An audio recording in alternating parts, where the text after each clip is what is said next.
hope that as an outcome of tonight that you are more educated. This is not designed to be a sales anything. If you have solar, great. We're excited. We hope you learned something new. If you don't have solar or you're thinking about it or you got a family member or friend, we hope you learned something here today. So first of all, I want to introduce myself. I'm Liz Jones, and I lead Jones Realty Group, and there's several members of my team here, and I want to thank each one of them for taking time out of your evening to be here. Thank you. And then to my right, we have Chris Kimmis, and he's with Sunrun, and I believe it was you who came to our offices and spoke. And I was so impressed by his knowledge. He was not the typical salesman that you see show up at your doorstep, and he was well spoken, and I thought, that's the man I want to be speaking at this seminar, so thank you very much for being here. And to my left, I have Jeanette Hartman, and she's with American Pacific Mortgage, and I trust Jeanette with all of my business dealings, and this woman speaks from the heart. She understands the intricacies of lending, backwards and forwards. You've been in it for how many years? 30 years. 30 years. And she understands the intricacies, and why I asked her to be here is because as a real estate agent, I have run into some snags when I'm trying to either buy or sell a house. My buyers or my sellers run into some concerns as they were doing solar. So I needed to dispel, and that's one reason why I wanted this balance here. And so that's the reason why this panel was created. So without further ado, we will go ahead and get started. Thank you very much for being here. Okay. Well, one of the things that I did in trying to prepare for this is I started doing some fact finding and digging.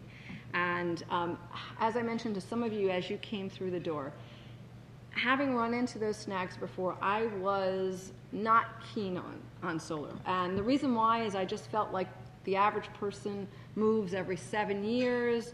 Were they really getting their value out of it? It made a loan difficult from time to time. So I kind of pushed back, and I actually had some communication with someone who was selling solar, and they had pushed back with me. And I thought, I need to get educated on it. So thank you for being part of this. So what I did is I started digging, and what I learned is that there is a state legislation that has recently passed back in 2018 that by 2020 all new homes that are being developed will have to be a component of PV solar. Is that correct? Yes. Okay, and because I really don't know what PV solar is, would you take a second to tell me what PV solar is and the two kinds?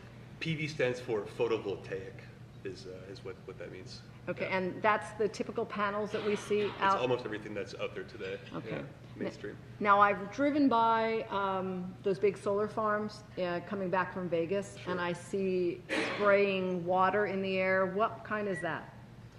Is that like thermal? Spraying water in the air. Yeah, It seemed to have this big solar, this panel in the center, and it seemed like there was a lot of mist around it. So I thought it was thermal something. Oh, no, yes. Solar thermal is those real thin black mats that you'll see on roofs that heats the water for your pool. Maybe they were using mist to keep the panels cool. That might be it, because we're out in the desert. Each panel has a co-efficiency rating, and the warmer that it gets outside, the panel starts to become less efficient. Okay, that's probably exactly what I saw Sure. then. Thank you, thank you. Okay, so then I called a few people, and I learned also that California has put into effect that by 2045, they expect to have 100% of all energy that is produced come from solar sources. Is that your understanding as well? Yeah, absolutely. Okay, Yep. and so in order to do that, that's a major initiative, because that means every house must have solar on it and the proper storage to do that. Yes. So that was pretty interesting. By 2030, this is a California commitment, that 50% of all energy used in California will come from solar use. And in fact, Forbes quoted in September of 2018 that the vote was 43 to 32 in favor of the state, with the state assembly, to use solar, of which 44% of energy in California coming from solar, 34% natural gas, and 13% from coal and other hydrocarbons. And they go on to predict that because of our electric vehicles that California is starting to really see across the board, that we will probably beat the 2045 deadline. I've heard some pushback that said they're not quite sure how that will happen yet, but there's a commitment on the table to make that happen. So knowing those things, I thought to myself, we really got to figure out all of this. Now, when we add solar onto our houses, there are companies that produce the panels and there's companies that install the panels. Can you take a few seconds and Sure, go through yeah. that? So there's Sunrun is a solar utility company, and there's 1,200 installers in the state, and most of them just they get their panels from one source, they're financing someplace else, and so on and so forth. So it's best to work with somebody who's vertically integrated, who's going to be around. That's kind of like the ticking time bomb, I think, in the industry is, people who aren't going to be here anymore. So you have solar on your roof, and the person who installed it is no longer in business. So that's what we're trying to forge forward with now, with all the changes in legislation and the tax credit stepping down over the next several years. It's important that we're all moving in the same direction, and we have systems on our roofs that people know what they bought, they know the value, they know what it's saving them in their energy costs, and that's where we're headed now. That's wonderful, thank you. I want to address a little bit about loans and affordability. Obviously, in California, the cost of housing has gone up dramatically, and my team have run into the millennials trying to buy homes, and the average home in our local area is $400,000. And then we're putting a system on the house, and I guess I could ask Chris again, a typical 3,000 square foot a home might take, I don't know, it's more than 5 kilowatts, right? Sure, yeah. I'd say an average size system in the state is probably around 30 to 35 panels. People use a lot of energy here. Absolutely. And so obviously, if all of our energy, if they eliminate all gas and other hydrocarbons, then we will see that increase to, what, 40, 50?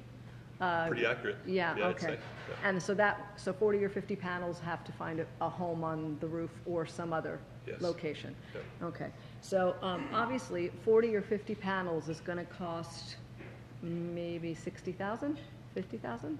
50 to 60,000. If it were done today. It's what, $1,000 a panel, I guess, today. Yeah, Okay. everything done. So roughly $1,000 a panel, so that gives you an understanding. And it obviously would not make sense for someone to go into solar with only a partial system, because obviously the plan is a full system. So that puts a $60,000 debt, if you buy it, onto any kind of home. What do you see out there when solar is involved? What are you running into? One of the things that we were seeing a lot more of is the HERO loans or the PACE loans. And the challenge that we had with those initially, that we didn't have a problem because they would subordinate, but the HERO or the PACE loan is attached to property taxes. So because it's attached to the property taxes, and you can get one of those loans for any reason, it doesn't have to just be solar. People will do it for new windows or doors or any kind of energy efficient type of a thing. But because it's part of your property taxes, there was a lot of misconception about them. When people would go out and sell it, they would, I feel, overcharge people because, and I've had clients call me and say, I didn't have to make a payment. They put new windows in, I don't have to make a payment. Well, if it sounds too good to be true, it's probably too good to be true. But because it's attached to your property tax, it has first position. So the lenders used to allow the program to the HERO or the PACE to come off, we'd do our new loan, and then they would go back on. And they stopped a few years ago because that loan takes priority. So if the person ever defaulted on their loan and lost the property, the solar is going to get paid off first before the mortgage would. So anybody that has that type of a loan, it will be a challenge for them to get any kind of financing, and it will probably have to be paid off before we can do any new financing, whether that's a new purchase or a refinance. But if it's a power purchase agreement or a lease, those are different, and those don't cause us any problems. The people will have to qualify, and we were talking about that a little earlier, how sometimes people can qualify for a loan, but they may not be able to qualify for the solar loan, which doesn't seem normal. But you were telling me that the minimum FICO score for a solar lease to be assumed or a solar loan to be assumed is 650, I can do loans down to 550 or 580 FICO score. So it's possible that someone could qualify for a loan but not qualify to get the solar put into their name, solar loan. So if I could recap that. So when I'm working with a buyer, and let's say they are an FHA buyer, I might be able to get them approved at a 585 through one of your sources. Right. And at the same time, if that house happened to have a solar, is it a power purchase agreement or a lease? That it was a lease? The one that you were talking about, 650 credit score? Those are 650 credit scores. Okay, Yeah, so PPAs. assuming a property that has a solar lease or loan on it, so they would have to have a 650 credit score, therefore it didn't go through.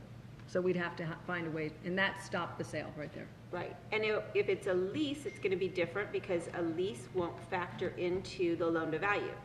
But a loan would factor into the loan to value. So let's say that the person buying the house, they realize that there's solar, and so that affects the value a little bit. I mean, it affects the value, it gives you more value to buy the house, but it's also gonna be factored into your loan to value when you are doing your financing. Well, if someone was putting down 20%, so they eliminated mortgage insurance, and then they were gonna have the solar loan on top of it, maybe now brings them to 85%.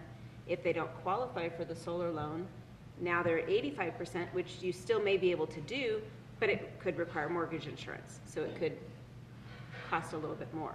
But the solar leases, we don't have that problem. We have to factor that payment in when we're qualifying them. The solar power purchase agreement is a monthly payment as well, but it's considered your utility bill, so we don't have to factor that in. Hey, Mary, come on in. Would you take a few seconds, tell me in layman terms what a power purchase agreement is? It's really the same thing in essence that you have now with your utility company. You're buying energy from the system that's producing the energy for you. The payments are fixed, so you know what it's going to be. And so you're responsible for buying the energy, and we're responsible for providing that energy to you. Okay. Do you own the system after time, or does the You installer? can, yeah. There's you can buy the system. It's set up, I think, just to give flexibility. So if you were selling the home and you didn't think you were going to move, and so you did a PPA that maybe it was cheaper, maybe you didn't qualify for the purchase, and so time goes on and you want to sell your house, and the real estate agent says, hey, let's see if we can, assume this loan and buy it. So it's there for your flexibility. Okay, good. Okay, The great. other thing, Liz, is that if you own the system, the appraiser will give you value. Yes. If you lease it, then you That don't. it's worthless. Right. Okay. So now, we talked briefly about that, and we were talking about the fact that a solar system may cost you $40,000, $50,000 if you are buying the size that we talked about. And over time, that's going to cost you a lot more. However, the appraiser may only give you the amount of energy usage. Is that, I think we talked about that briefly. Yeah, Explain that. the issue that I see is, right now there's the value of solar is intrinsic. So the only value that it has is what it's saving you on your energy costs. That's it. There is nothing else. But the issue is the industry. So we have real estate, and then we have the appraisers, and then solar. And there needs to be a bridge that's created, because right now the appraisers are saying, well, it's worth $10,000, $15,000. Well, where does that number come from? It's Exactly. arbitrary. So what it really is the value is whatever is left in potential savings. That's what it's supposed to be. So I think when you were mentioning earlier, I thought it was a very interesting point. Liz was saying that in a neighborhood where a lot of people already have solar, it's kind of like people, like in the past where granite added a lot of value to your home, but if everybody already has granite, Right. there's no value there. So there's Right. going to come a It's point where standard. if you don't have solar, it's a detractor from value. Absolutely. I think that one of the things that we get some common objections, and you probably go into it, and people are either all for it or there's some objection handling to happen. I brought to light some of the affordability factors, because obviously you've got a lot of homeowners that really don't understand how to afford this. And I know there's programs out there. There's probably a lot of people in this room that would consider buying the solar outright. Obviously, there's a savings there. Do you offer any kind of discounts to someone who's ready to purchase it outright up front? The best thing to do, so there's kind of three ways you can go solar. You can lease it or do a PPA. You can buy it, or you can do a prepaid. So if you have your own source of funds, the best value in the industry is what's called a prepaid agreement. So think of it the same way as you're buying prepaid minutes on a phone or something. So what you're doing is that the system's going to generate this much energy over its useful life. So you're going to buy that block of energy at a discount up front. So we would maintain it, monitor it, insure it. If something breaks, it's on us. All that you do is just make that upfront payment, and that's normally around 10, 11 cents a kilowatt hour. And so that's it's pretty very low. inexpensive. And what does that compare to, say, what we're paying for traditional energy right now? Right now, they've changed their utility rates 5, 6, I think 7 times last year. They just changed their tier program last month, and now the tier 3 is 41 cents a kilowatt hour. Wow, a significant It's change from that. Huge difference, yeah. Well, I was having fun because I wanted to be prepared. So I looked at metrics that I'm just going to throw out ballparks, and of course you guys jump in because you're number people. But I started to think about the person who had the basic small home, a $15,000 system. I used $100 a month. None of us have $100 a month, but I used that, and then I also looked at it as a $300 a month payment because there's a lot of us that do have $300 a month electric bills. And I covered that over 20 years, and I saw a traditional trajectory. Let's say if it's $100 a month, year one, and that's $1,200 a year. And let's say the electric company, obviously as businesses leaving them, prices are going to go up. So I factored in a 5% increase year over year. I think it's safe to assume. So at the end of year one, your cost from $1,200 has increased to $1,260. And then I took those numbers and ran them the 20 years. And what I found is by the end of year 20, the same annual of $1,200 was now costing you $3,400. If you total all those 20 years of energy costs, I was looking at $43,300 for $100 a month over time, and with a 5% increase year over year. And when I took that $15,000 panel system, not enough to do the power of the homes that are sitting in this community, and I figured out the average interest you guys are charging is roughly 5%. So if that were the case and it was a set payment, total after 20 years would be $24,000. So net, I realized that I was saving $20,000+ of energy over time. And I was not a believer of that. I thought, for sure, I'm not going to do it. Now, I am a proponent to say that it makes sense completely if you plan to stay in your home as well. So I would love to address that because the average person leaves their home every 5 to 7 years in the state of California. So I don't know if that affects loan or if it affects this. How do you overcome those kind of objectives? It's probably the number one objection people have when you're talking about solar is, I'm going to be selling my house in 5 years. I'm not really sure if I should be doing this. The industry is moving in a way where we have to be forward thinking. If you watch the news and look at Venezuela, right, there's no power. They're blaming us for hacking into their system. There's 5 major concerns globally. One of those 5 is energy security, for sure. The brightest minds in the world have put this together, and the issues are this. This has gone more. This used to be about just savings. How much money can I save? This is just it's grown into a large monster. So really, it's about savings. What are you going to save? Mm-hmm. What is the property going to save over the course of its 25-year useful life? Mm-hmm. What if I have a battery to supply backup? So if something happens to the grid, I have energy for my house, my family. And then now with time of use, if you have solar and you're on time of use, how Edison has their pricing arranged, in the morning time, your solar, let's say it produces this, and you only need this. You're going to sell this to Edison at, let's say, 20 cents. But then in the afternoon, because your AC is kicking in, now you need that back. But you sold it to them at 20 cents, now you got to buy it back at 40. Wow. So if you have a battery, it stops that from happening, and you're future-proofed, so you don't care what Edison does anymore to their tiered system or what the government is doing or what's happening with legislation or the California Public Utility Commission. It's irrelevant. You have your own system, you produce your own energy, so you go to sell your home, that value, if you have an agent who understands solar, it should do nothing besides add value, nothing else. So are batteries at this point set up to take on storage? Can they store enough energy for a household at this point?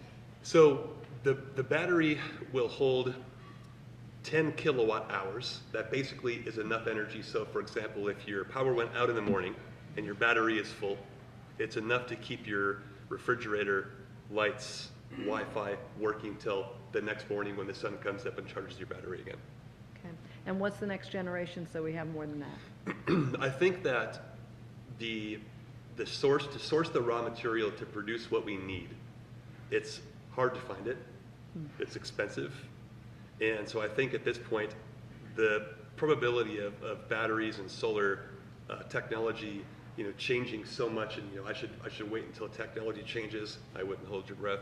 I think that we'll probably see multi-battery systems, so instead of having one, you'll probably have two. But for something coming around the corner that's going to be that can hold more capacity, Edison as it stands, you can't even go off grid. They won't let you do it. Wow. Okay, so does every home that gets solar installed in California right now get a battery as well?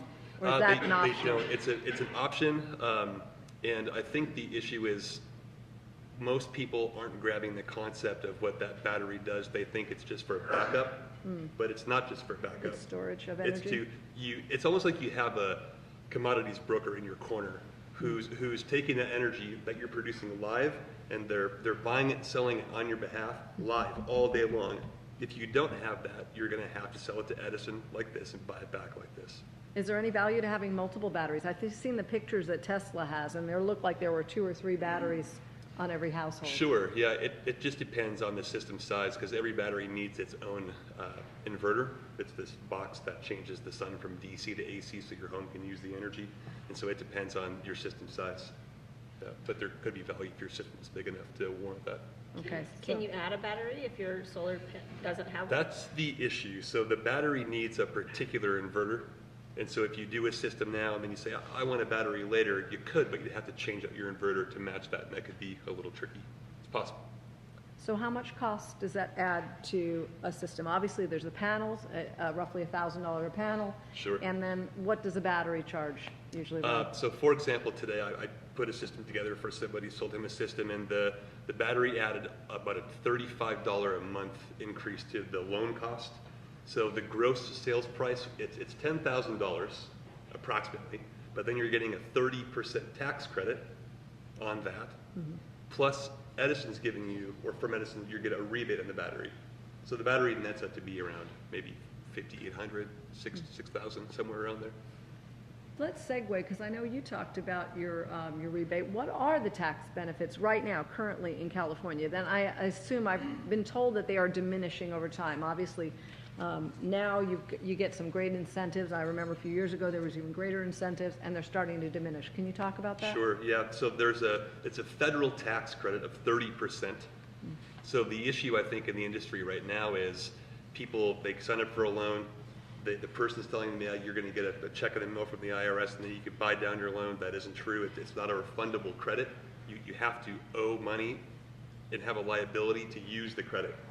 So there's the tax credit, and that's going to step down to 26% next year, and then it's 22% the next year. So it goes to 10% in the next 4 years. So this is the last year you'll be able to take advantage of the full 30% credit. So let's say you put it in last year and you missed the boat on your tax credit by accident, just slipped by you. Yeah. How does someone recover that? Or do they take a portion every year? If, let's say they don't owe a lot of taxes this year, does it carry over to another year? It does, yeah. You can carry that credit forward 20 years until you can use it up. But if you financed it, the financing is set up so the first year and a half, the lender gives you a year and a half to use that credit to buy down your loan to keep your payment lower. So if you've missed it and you don't owe taxes, typically, talk, of course, to your CPA, but generally speaking, you would go exempt if you are an employee. You would go exempt, so it'll force you to owe taxes, and you can do it that way. Or if you own a business, it's a little different because you pay taxes quarterly. Are we seeing a lot of commercial businesses start to add solar too at this point? No, and I wish it would pick itself up. I think that there's so much bureaucracy involved in that space. It's just, I think it takes a year to get something done, and that people just don't spend the time to accomplish that. Is there any legislation talking about commercial at this point? Not that I'm aware of. Not that you're aware. Okay. All right. Wonderful. Any questions so far before we go any further? Okay. Great. I learned something just today. I was talking with my husband, and he does HOA management, and we were talking a little bit about, I sat on the board with you, Al, several years ago, and when we were looking at the architectural review of some solar here in the community, I know we really had some strong thoughts on what kind of solar could go on what house, and the frames and the colors and the aesthetics of what goes on. And I know that at that point, legislation had not said that we cannot vary or stop them from putting solar. And so I talked to Lana over at Avalon and asked her about what is the civil code, and she said that at this point, there's not too much room for us as architectural committee to deny the installation of solar panels. And why we'd all like to see them placed somewhere where they aren't visible to others, the architectural committee can't make any calls unless the association is willing to pay experts to say that there would be no increase of cost or decrease in efficiency to have them installed. So, I mean, obviously, in all communities, 6 panels, 10 panels, 15 panels, easy to hide. 40 panels, not so easy to hide. What do you suggest for homes that are, piled in here really tight? What is the solution for that? There isn't. We only have so much roof space. Panels can only produce so much energy. We do our absolute best to try to keep aesthetics on the forefront of our minds. With time of use now, it's really important to have panels on the west side of your house. Before it was really, we wanted to focus on the south and then the east and west, and now it's on the west. So I think that, it's if you build a system for the future, and you don't worry about where things are at and where we're going, and you build this system, keep it as aesthetically pleasing as you possibly can. If you can keep it at the front of the house, wonderful. If it has to go in the front of the house, just make it look symmetrical or linear. So it's the worst thing is when you see like an old home, it's a single story comp shingle house in the 80s, and there's vents all over the place, and you've got solar that's kind of like spotty, just being dodged. Yeah. It looks terrible. Yeah, it does. But there's always a way to get around that.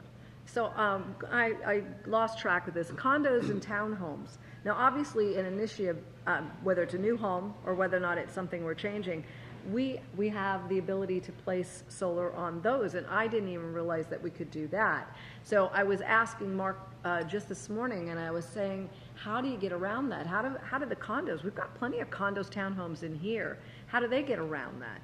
And we were discussing how they could actually use the carports. And so then, so carports being of usage, the association really can't stop that. Have you installed any on condos or? Yeah, we've done on condos. So as long as the roof is owned by you. Well, in a condo association, it's really owned by a group. Yeah. So if they're all attached, yeah, then it's tough. So how does California plan on getting around that? Obviously, we've got so many of those, and apartments for that matter. Apartment living, if that's an initiative that everybody has to be on solar, then I guess that's coming to apartments. Sure. I think what's going to end up happening, what I foresee, is you'll have large parking structures, kind of like you see at schools. They'll be covered with solar, and I think you're going to have these little micro communities of solar, and then you're just buying into that wherever it is that you live. That's where I see it going. So let's say that you are in an association, and much like a condo, who pays for that? Is that going to be the association that has to pick up that cost, do you think, or is it the homeowner that's going to be assessed that cost? I think what I see is I think it's going to be included. in that, so they'll just, they'll increase the price of the condo or something. Yeah, to so it's include the assessment payment of the- essentially, I sure. would think, right? Yeah, I And- think the same, like if they do a roof, you get a 20-year or whatever. Assessment over Right. that. That'll be pretty pricey too. Okay, we talked a little bit about the batteries and the panels and the changing. One of the, I don't know if it's myth, is that over time that the units will actually lose power, 10, 20 years. It hasn't been around that long. So what do you do if most of us are locked into 20 years? What are the chances of the technology diminishing, not producing enough power? Let's say we bought the units. How do we work around that? What do we do? So the panels will lose efficiency. It's called degradation. They'll drop about 0.5% a year. It's engineered to provide you what you're supposed to be provided. If you're doing a prepaid or a PPA, we guarantee the usage. So if it doesn't produce what it's supposed to, we refund you the money. If you own the system, the manufacturer of the panels have a linear output guarantee. So they guarantee the panels are going to produce energy for the course of the time that they're on your roof for the next 25 years. That's awesome. And so a typical panel will last 25 years, roughly? Sure, yeah. Roughly? Okay. Have we gone back 25 years to kind of test that, or we've done tests over time, or? They have, yeah. I mean, the White House had solar back in the 80s. There's been homes that have had it, different countries for sure. They were kind of leading the way. Yeah, European countries have had solar for a long time. I think solar is kind of here in the U.S. we're trailing the rest of the world. I'm not sure why. That shouldn't be the case. We should be leading the rest of the world because we have plenty of homes and plenty of people and plenty of money. That's great. Do we see any mention with renewable energy, wind sources, using wind sources, or is it strictly solar at this point that we're going to be focusing on? Oh no, yeah, there'll be wind, solar, biomass. What's biomass? So there's geothermal, there's different sources of energy, but really the primary ones are going to be wind and solar.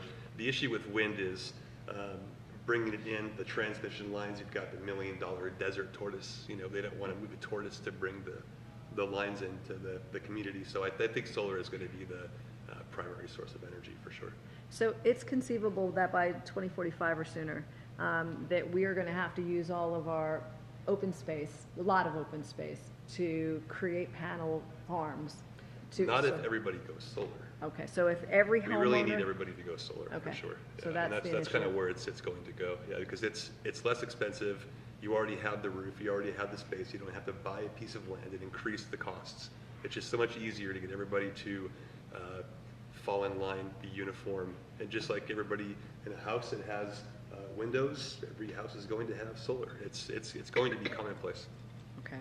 And I hate to talk about a competitor, but No, sure. Tesla has those panels that we've seen, it was a couple years ago, that they look like shingles. Is that still rolling? Is that still coming? It is, but it's very expensive. What's very $60,000, expensive? $70,000, $80,000 just to start. Okay, start meaning put your whole roof on? So pretty much, yeah, if you would need their focus is people who have they need a new roof Right. and they want solar, so they're going to say, hey, let's just incorporate these things together. The cost from what I've seen is almost 2x what solar is by itself. By itself. So it's pricey. There will be some people I think that it's going to be good for sure. Well, in this kind of community, I mean, if we're putting 40 panels up, so I could see how shingles would make a really great look. And it looks like a traditional shingle with battery packs. If it ends up being that, it's probably very beautiful, but it's going to be a high cost without almost no value that's coming. So, I mean, and just like we pour money into our homes and 3 times as much. So it's really about pride of ownership more than anything else. What kind of energy usage could you get? I mean, if you're doing an entire roof, would you get more storage out of that? I think the aim is to because we don't do that, so I'm not as familiar with that area. But I think the aim is to standardize the energy production by the square footage of the house. Mm-hmm. So a certain size house is going to produce so much energy, and whatever that amount is, maybe is what it is. Mm-hmm. So if you're overproducing, the utility company buys that back, so you can't produce too much. If you're not producing enough, then you have to buy it from the utility company. Okay. Can I ask a question? Please. So when you talk about buying back, I know that we got solar last year. And they talked about, if you overproduce, they buy it back. When I called Edison for something, and I see every month, now I'm up to like an $1,100 credit, and I called Edison for something, and they said, you realize you're not going to get a check for that. It'll be a lesser amount. And I said, well, how much? And he says, well, calculate. He's like, today it would be like $120. I mean, it was like substantially less. So you're probably on time of use DA. So have you ever heard the term, there's profit in confusion? Mm-hmm. That's what it is. I mean, there's 6 time of use plans. If it's going to take a very patient person to sit down and extrapolate all this information, try to figure out where it is that you fit in all of this. So out of these 6 plans, which there's 3 left, 3 of them are already gone. That happened last month. So the plan that you had, if you have extra, it's going to say that you forfeit this energy. So you would have wanted to change plans. And so again, it's like, oh my gosh, there isn't already enough to pay attention to, and I got to worry about changing my plans with Edison. I've got a life to live. So that's what you'll probably have to do, is just change your plan so you don't forfeit that energy. Will it carry over? Your production will, but it won't be in the form of a dollar amount. So net metering, which is where those, our meter and your meter will talk back and forth to tell you what's going on. So that's net metering 1.0, which is what I'm on. I was grandfathered into that. Now it's 2.0. So at some points it'll be net metering 13.0. Things are going to just keep changing. So that's why the battery for me is just you'd be buying a partial system if you didn't have a battery to go with solar. That's great. So let's say areas, parts of California are more cloudy than others.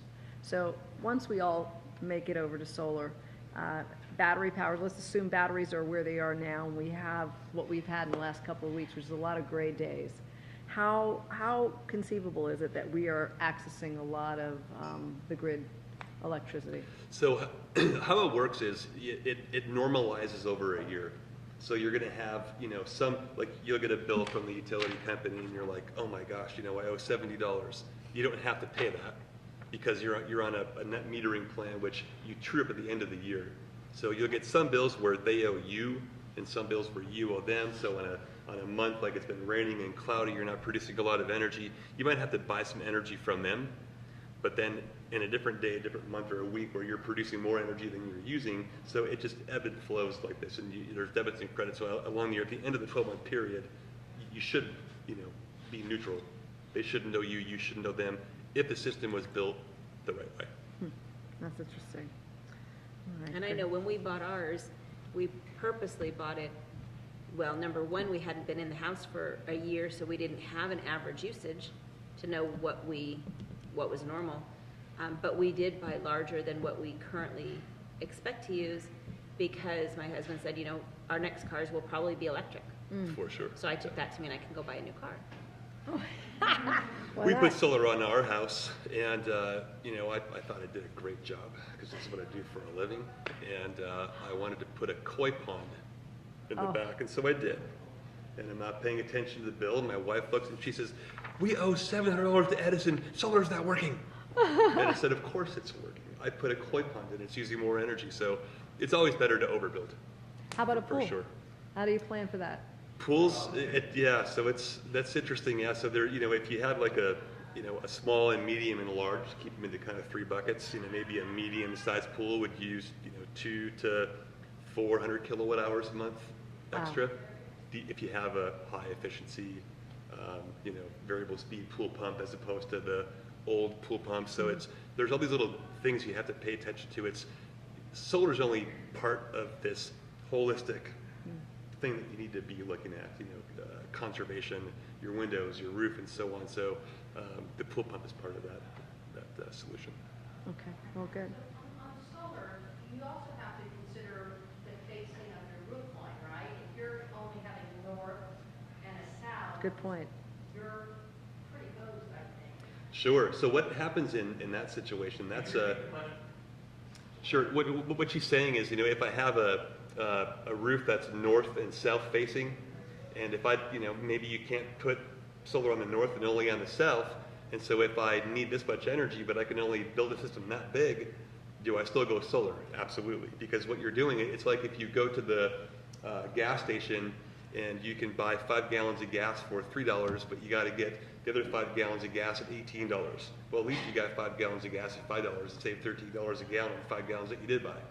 So it's called tier shaving, or what it used to be called. So, yeah, you'll get a bill from Edison and your solar bill, but those two together are less than what you would have been paying without solar. So it's still necessary to be able to do it. So you're offsetting at least part of your need. Right.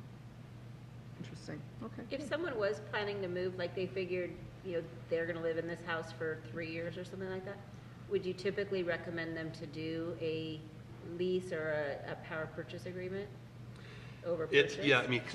For me, it's, if a person, I always ask, right away, how long do you plan on staying in the house? And the answer is, I don't know. So, well, there's, the next question that I always ask is, if you were gonna buy it, do you have your own source of funds, or would you need financing? Right. Because, I plan on not going anyplace. This is my career.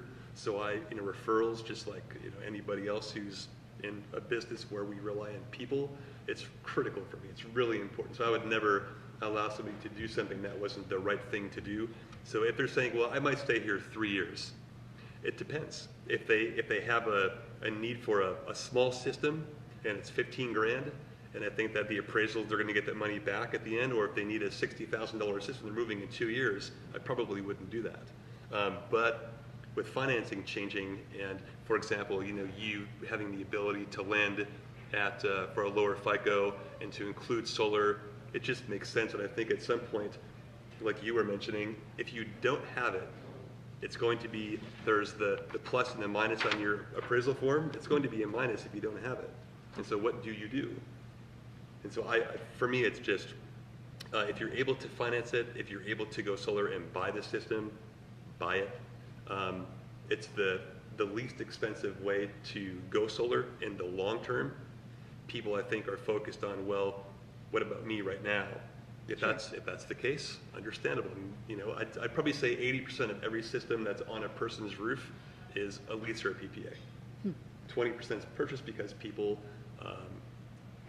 might not qualify for financing, or the payment might be larger. But if you if you're in this for the long term, buying it is the best way to go, for sure. Yes. So technology changes, just like a TV. Are we going to see that kind of technology change with solar panels? I mean, if you go out and purchase today, 10 years later, it could be totally different. Sure. So I think that it's not going to change a whole lot. And I think that when it does, like for example, there's new panels that are coming out that are going to produce almost double what the ones do today, but they're triple the cost. So by the time it becomes commercially viable and we can deploy these panels, and it's less expensive, it's 8 years down the road. And remember, the only thing that this panel does is it produces energy. That's it. So it's not like a television where the clarity is better, or the color is better, or it's more vivid, or it's not a sexy product. So maybe All the that it batteries does is will get produce better. energy. Maybe that's what we'll be better at, is batteries. Yeah, if I we think all focus the there on money's storage. poured into batteries to get people to be more independent and off grid. So currently, when you sell a system, what percentage of the buyers purchase the battery also? You mentioned not many. Sure. Yeah, I'd say. Could you repeat the question? The microphones can't pick up the question. Sorry. He's asking, how many people on a percentage who buy a system also buy a battery? I'd say 50%. I think it should be higher, but I think the issue is that the people who are in the home who do what I do might not have been doing it very long and probably don't know it well enough to make it simple. Like to say anybody can take something simple and make it complicated. Sure. Now, I have a 4-ton AC unit and a 3-ton AC. There's no way it's going to solar panels are not gonna produce power unless there's a battery, is that correct? No, solar should produce everything that you need if you have enough roof space. I mean, I can't afford 70 panels, and not because of space. No space. Because of position of roofs. Sure. Therefore, let's say I only have 20 panels. I have a 3-ton and a 4-ton AC. What's your average electric bill in the summertime? 150. 150? You won't need that many panels. If your bill is 150 in the summertime, Okay. 20 panels. Yeah. That's interesting. Another thing from a lending standpoint, there are certain types of loan programs that when people purchase solar and then they want to refinance, they can include the solar, pay it off, and it's not considered cash out, which is higher loan to values, better interest rates. So the lenders are factoring that in sometimes. So like, almost like a refinance? Yeah, it would be a refinance, but it's, instead of it being a cash out, like typically if you're paying Right. off a second, it's considered cash out. Got it. So it's a higher rate and a lower loan to value. But sometimes they aren't, certain lenders or certain programs don't consider it cash out, they consider it rate and term. So it's more beneficial. That's great. Now, in that case, if you did that and you wrapped your solar loan in with your home loan, would your appraiser, if you go to sell it, would they consider that paid off because it's now one? Okay, so then in that case, it's a paid off solar system and it gives the value at the appraisal, even though it's not exactly as much as Well, you'd like it. Even if it's a loan though, even if you're financing solar, you're still gonna get value because it's not leased. It's only if it's leased that you don't get value. That's probably right. Now, what happens when I go to a lot of closings and the sellers have to pay it off prior to close of escrow? I see that often. What is that running into? Is that debt to earning ratio was different, or it was a HERO program, or? Probably, I would say HERO or PACE, because they aren't allowed to subordinate, or the lenders won't allow them to. Right. Or it could be that the person buying it doesn't qualify, but I don't think you would see that as much. That's not the seller's problem. Right. The seller's problem is if they have a loan that has HERO or PACE. And you can see that on your property taxes.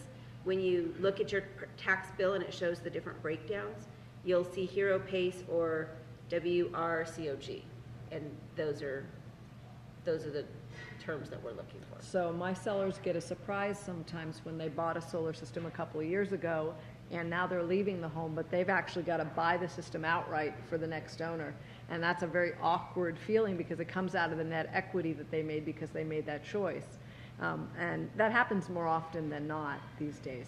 And so in that case, here's that situation where how long you can stay in the home. If you're getting the value, several years in, I can see how that would feel good. But if you're planning on leaving in 3 years, you're not yet having to be compliant with California. Obviously, new homes are different, but I also see the new homes and they're putting 5 panels up, 6 panels up, which is not going to cover a bill.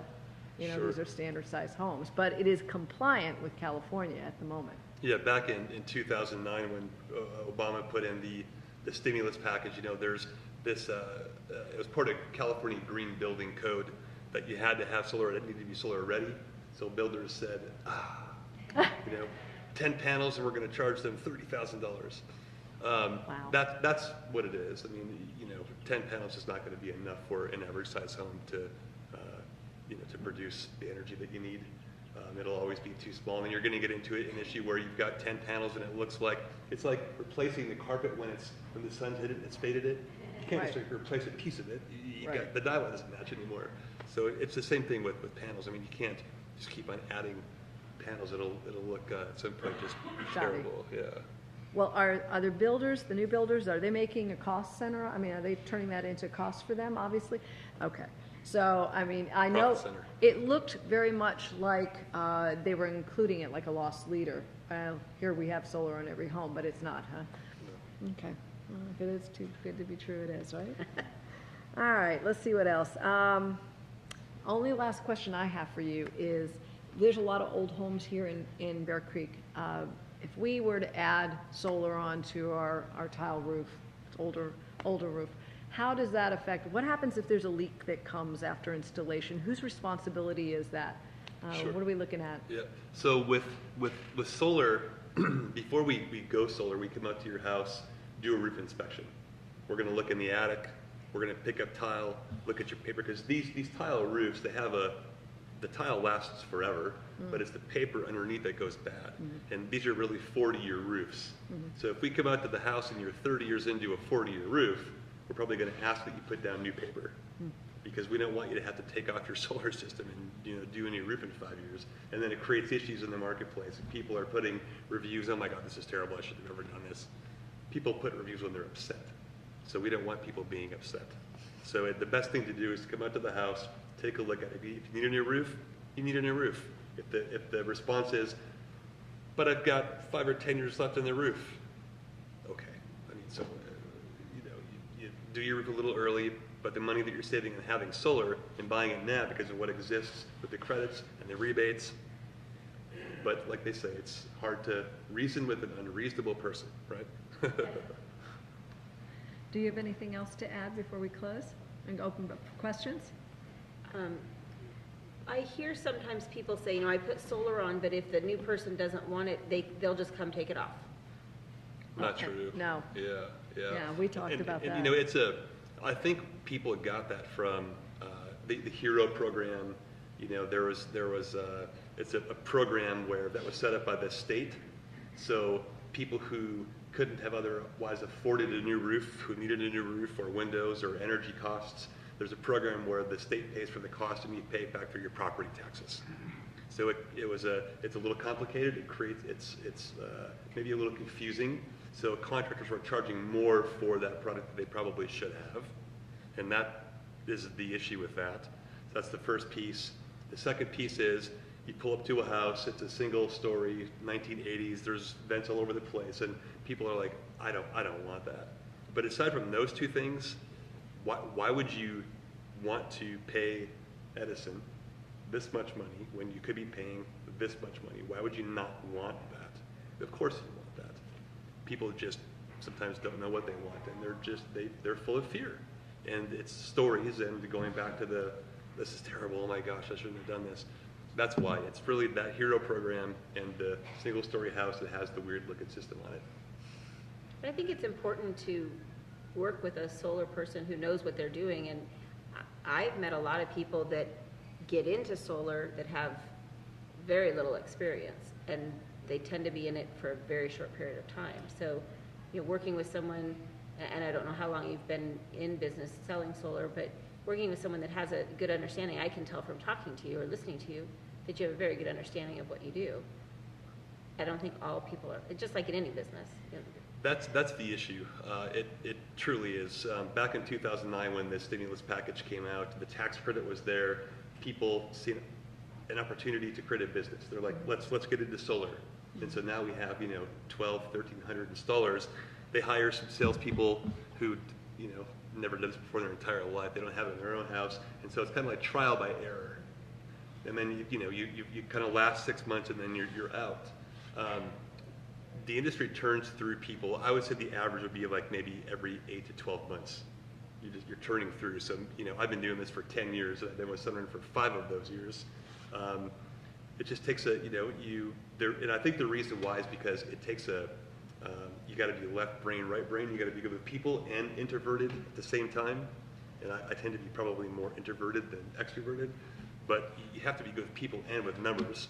If you're just a salesy person, but you don't know what you're doing over here, that's going to be trouble for somebody.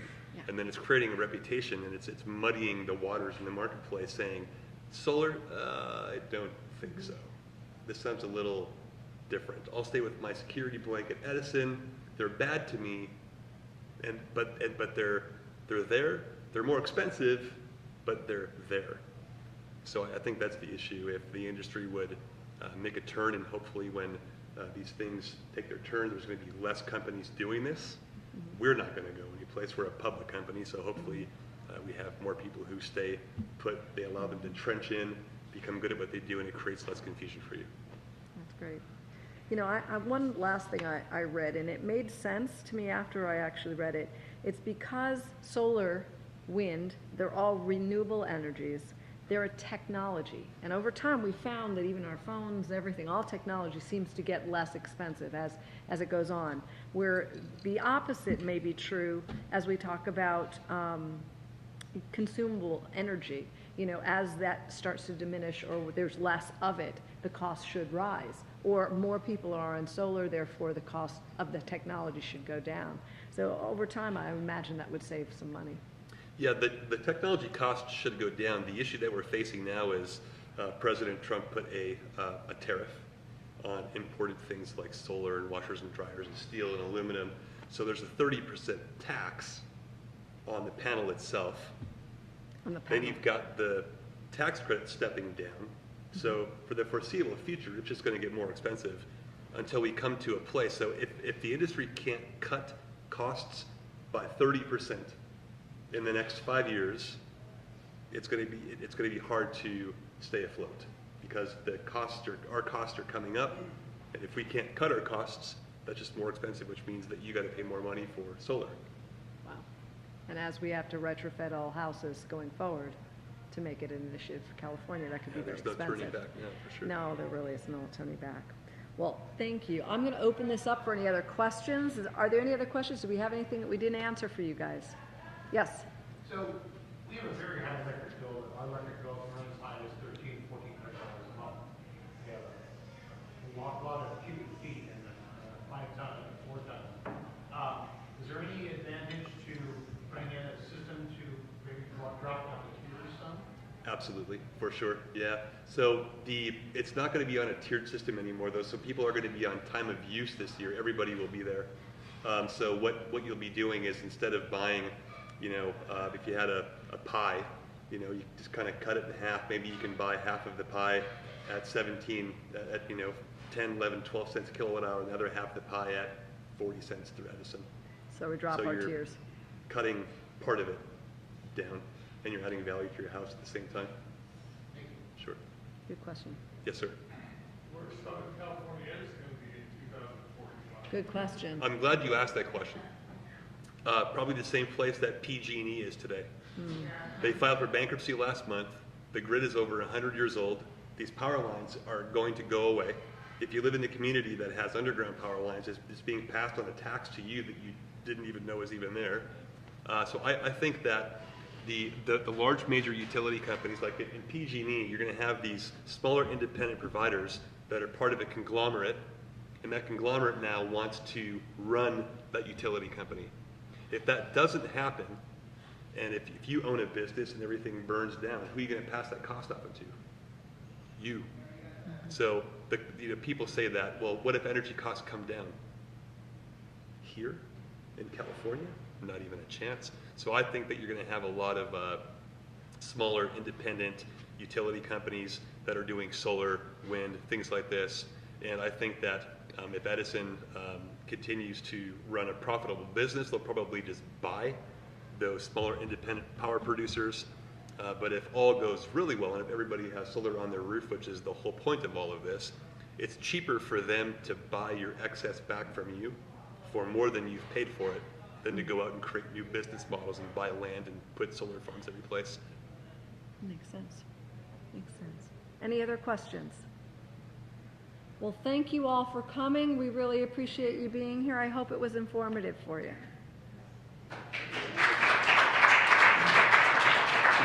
How are you? I think it's very informative. I'm moving to Arizona. Oh, you're moving to Arizona. You're going to need some panels over there, too. The way California is going. Well, you wouldn't be alone. The key places that most people are moving, Texas, Arizona, even Tennessee. It used to be north, and it's going east now. So there's a lot of movement that way. Half of my children and grandchildren already moved to Arizona. Yeah, Sure. I would asked imagine. my daughter and son-in-law, what's the savings? 30 to 40%, period. Wow. Across the board. You don't have to stand in DMV line. I'm telling you, they may be a convert, but I don't want to move out of California. You know? I think that our California government Right. is going to take the bull by the horns not gonna be able to do it with Newsom. Anyway, that's my. Well, we gotta, you have, there's gonna be a lot more building here in California. Newsom has on the ballot, his initiative is 3.5 million homes he wants to build by 2025, and of which, right now, we are building 80,000 and under per year. So you tell me how many more new homes were coming in and how much more solar we're gonna have. And how much more traffic? Oh, Traffic! God help us. Yeah. We'll see. I only need about another 5 years. By then, they'll put me in the farm. That's so great. Well, I hope you guys make sure you get over, get some more food, some dessert, take some home to families, whoever. We really appreciate it. So, Well, we thank you very much. Thank you all. Appreciate it. you bet. Thank you for coming.